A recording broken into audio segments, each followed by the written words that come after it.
What up, y'all? It's PBJ back at it again with another video. I'm going to call this episode 4.5 of Let's Work Out. So this is basically going to be an extension of episode 4. And in this video, I'm just going to kind of use it to explain the exercises I'm doing and my reasoning for doing them, and kind of my training philosophies and why I do what I do. Because you might be wondering, why do I do the same routine day in and day out? And I pretty much never take a rest day unless I just straight up need it. I've done it before where I've gone 2 whole months no rest days, and I think the longest I've ever gone without a rest day, I don't even know, because I don't even keep track. But throughout the entire series, I'm going to kind of explain my philosophies on training and what I did to acquire this physique that you see today at only 21 years old with 3 years of training. And I didn't even really start taking the training that serious until, not the seriousness, but I haven't really refined it until right about now. And there's still refining that needs to be done. But with all that out of the way, the first thing I want to talk about is plate shakes. And I want to shout out my good friend Joey for the idea of this exercise. And we got to kind of lower the camera so you can really see what's going on here. So plate shakes are where you grab a plate, usually a 45 pounder, but this right here is 25 pounds. And I don't have any 45s at my house, but if you're at the gym, for instance, and you want to try this, you grab a 45 and you're basically grabbing the middle of it. And the way that I grip it, I'm basically clamping like this. So my thumb muscle is engaged here, and kind of this first finger, I'm clamping. So I got the clamp on basically the middle of the plate there. And then I just let my wrist dip all the way down, and then I let it come up, just like that. And then down, and then all the way up. And I'm always trying to reach higher, upwards. And so basically, as I'm ripping these out here, you'll start to see my forearm starts to get pretty crazily pumped. But the idea behind this exercise is when it comes to arm wrestling, right? A lot of people do exercises with one arm at a time, and they're usually doing, something in the realm of, a pronation movement, a rising movement, supination, cupping, wrist flexion, all this different type of stuff. And I'm not gonna lie to you guys, I hate doing single arm exercises. I just hate doing them because I feel like I'm gonna get like muscle imbalances that way. And I know it's just like, you can just do it with the other arm, but I just personally prefer doing double arm exercises. It's what I enjoy to do. So when it comes to something like plate shakes, Joey showed me this exercise, shout out Joey, at the gym. And I was like, oh my goodness, this is literally perfect to train my riser. Now, I do this every single day, and I will also kind of do it throughout the day on most days. And I'm basically like knowing that from our current understanding of arm wrestling as a sport, at least what I believe to be the current understanding, is if this is really strong, okay, and for me, in my style specifically, I've developed a lot of arm horsepower from doing pull-ups and different stuff like that. So when I'm in a hook and I got my cup, the wrist flexion, I'm real strong in a hook, right? But my problem is I don't have quite the same strength up top. So I have a lot less access to be able to get that nice high cup to where I can just, have access to all my power. So it basically, to kind of simplify it, get this strong if you already have horsepower, it's basically just going to give you more and more access to that horsepower, and then you're just going to be able to do whatever you want. So yeah, the plate shakes, I love this exercise because double arm for one, and I love training both arms at the same time. There's very few exercises that I'll ever do with one arm.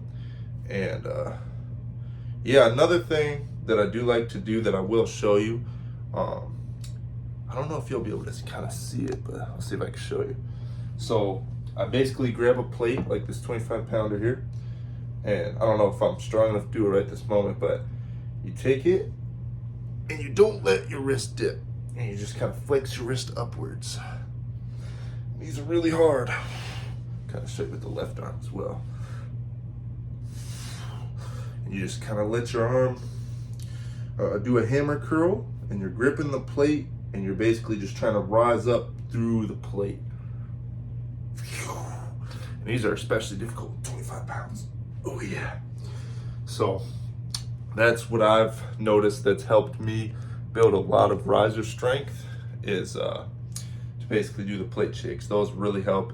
Not only with the endurance, they've helped me build strength and a bit of hypertrophy, like right here, this little notch. And it's getting more and more bigger, defined, stronger, endurant by the day. And I've just noticed that for my body, okay, I'm a huge believer on listen to your body. Okay, that's one thing I want to make clear with this series. And my body specifically, right, I can train every single day. You know, it depends on the day. You know, sometimes, you know, I just feel more tired. Sometimes, you know, I feel really strong. You know, there's different variables, but I love to train every single day.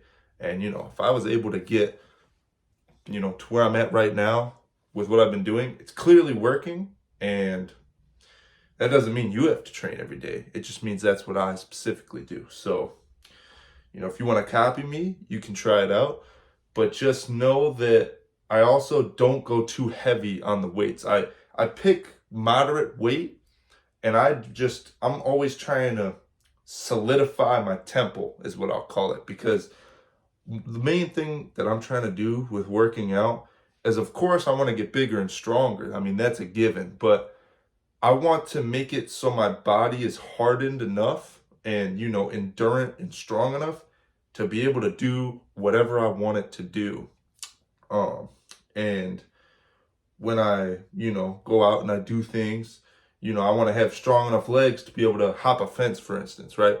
I want to be able to have strong enough wrists and arms and lats to be able to just grab onto a, you know, thing like, you know, a ledge or something and just do a muscle up, you know, things like that, like parkour type stuff as well.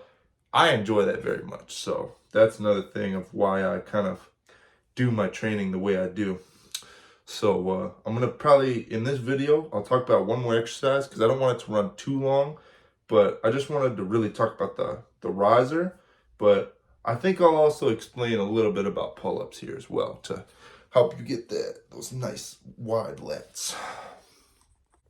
I don't know if this is a good angle, but all right, y'all. So basically, when it comes to the pull-up, I have this pull-up dip bar in my house, which is a very thick bar. As you can see, my hands are pretty large.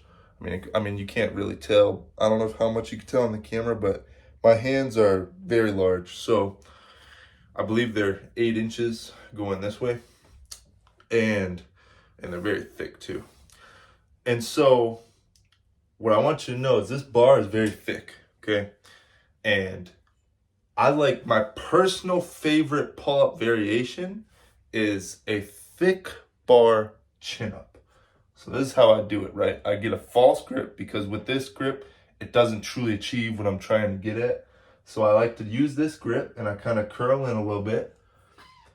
And then full range of motion, by the way, right? I like to come all the way down, let my scapula retract, and then I pull all the way up. And that is 1 rep. And I can't really do chest to bar as good because these stop me. But every single rep, my idea is I'm trying to pull higher every single rep. So every single rep that I do, I'm trying to pull higher. And I do these every single day. And I've noticed that a thick bar chin-up is a lot less strenuous on the joints than just a regular skinny bar chin-up. I don't know the science behind it, guys. I'm just telling you from personal experience. But like, I see a lot of people talk about how pull-ups injure them and all these different things.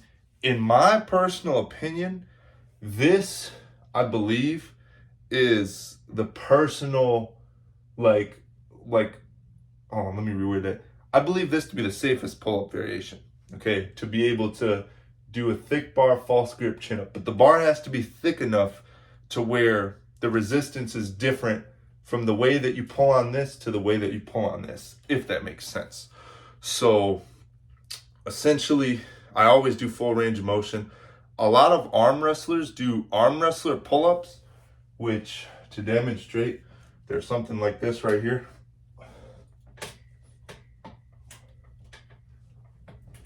Now, those are good and all for that specific range of motion. However, I don't want to just get strong in the one range of motion. I'd rather be strong all the way throughout. I don't think it's really going to benefit you that much to do such a short range of motion. I also believe that's an easy way to build up like a bone lock right there and not be able to extend your arm all the way one day, because, you know, there's a lot of arm wrestlers where they can't, you know, bend their arm all the way out. But me personally, I stick to full range of motion on like 99% of my exercises that I do. And yeah, I mean, you can do the different grips of pull-ups. Me personally, I've been sticking to this one. And sometimes I'll throw in the neutral with the fat grip just because, you know, with the fat grip, it challenges my fingers and my wrist, like the cup, you know, the wrist flexion even more. But I mean, beyond all that, I think the wide grip, or not wide grip, but thick bar chin up false grip is like the best. I mean, it's the easiest too, because it uses bicep as well. And if you've seen the Let's Work Out videos so far, I still get a crazy pump in my lats, you know, and in my forearms and in my cup. So for me, it does everything I need, really. And I've been doing this variation for, you know, some years now. And, you know, I don't even have a pump right now. And, you know, I think it's giving me some, I know it's giving me some really good results. I know there's probably going to be some, you know, science-based guys in the comments or something like that where, you know, they're probably going to say different things about it. But this is just what works for me. And, yeah, so for this episode, I just wanted to explain that. And yeah, in another, you know, little half off kind of episode, I'll explain probably more. And, you know, throughout every episode that comes out here, I'll, you know, and as my training, you know, also, you know, kind of fluctuates and changes and upgrades, evolves, I'm going to explain it all. So you'll know everything about my training eventually. I can't say exactly when. It just depends on, you know, when I'm feeling really like explaining it. But yeah, so I just like pull-ups too a lot, because I feel like being strong at the pull-up, like, you got to think, right? Most people can't do one pull-up. The average person can't do a pull-up, especially in America. So, you know, I basically chose, because when I first started pull-ups, they were very challenging. You know, for the longest time, I couldn't even do one pull-up. And once I got one, and, you know, I eventually wanted to start my calisthenics journey, or my workout journey, really. I started with only calisthenics. Now I use some weights as well. But I just, you know, my logic is the pull-up is a very hard exercise. It will never get any easier, in my opinion, if you use perfect form. And, you know, I chose a hard exercise, and I just stuck with it, and it's given me great results. So that's my philosophy there. So, yeah, that is going to be it for this kind of half, you know, episode 4.5 of Let's Work Out. If there is anything about my training that you'd like me to explain, just let me know in the comments. You know, I don't get that many comments, to be honest. I receive very few comments actually. So any ideas, any questions, anything, I can answer them. You know, do not be shy to leave a comment and ask me about my training or just why I did this, why I did that, anything like that. I'll do my best to give you an answer. And, you know, if I feel that a lot of people could benefit from the answer, you know, I'll just throw it in a video if it, you know, if I believe I can't justify it through just a simple comment, you know. So, yeah. With all that being said, I hope you enjoyed this video. I hope that I was able to provide you with some value. And yeah, that's episode 4.5 of Let's Work Out. So, you know, like, comment, subscribe. And those 2 words I say at the end of every single video. Stay jacked. And I'll see you in the next one. Peace.